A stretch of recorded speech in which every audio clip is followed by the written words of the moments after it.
Resilient naman kung maituring ang mga taga-Pikit Cotabato sa bahang nararanasan nila ilang beses sa ilang taon. Pero ayon sa ilan, hanggang kailan sila magiging resilient? Para bigyang aksyon ang matagal ng problema at lumalala ng pagbaha sa bayan ng Pikit, ay magsama-sama ngayong araw ang iba't ibang ahensya ng rehiyon at probinsya ng Cotabato maging ang local government unit ng Pikit at SGA BARM. Layo ng pagkikitang ito na talakayin ang posibleng mitigasyon at solusyon sa mga pagbaha sa ilang barangay ng Pikit at SGA BARM. Ipepresenta sa naturang pagpupulong ang kalagayan ng mga barangay at epekto ng baha sa kanilang buhay. Sa ganitong paraan, makakapagbigay ng suhestyon ang mga ahensyang naimbitahan at tanggapan para makatulong at maresolba ang kalamidad at matugunan ang kanilang pangangailangan.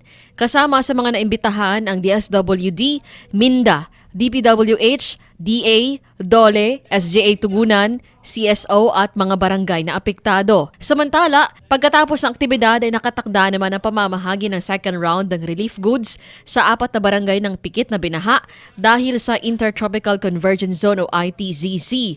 Kabilang sa mga barangay na apektado ang Kalawag, Ladtingan at Takepan na nakaschedule ang pamamahagi sa umaga, habang sa hapon naman ang barangay Hinatilan na pinakaapektado sa 4 na mga barangay.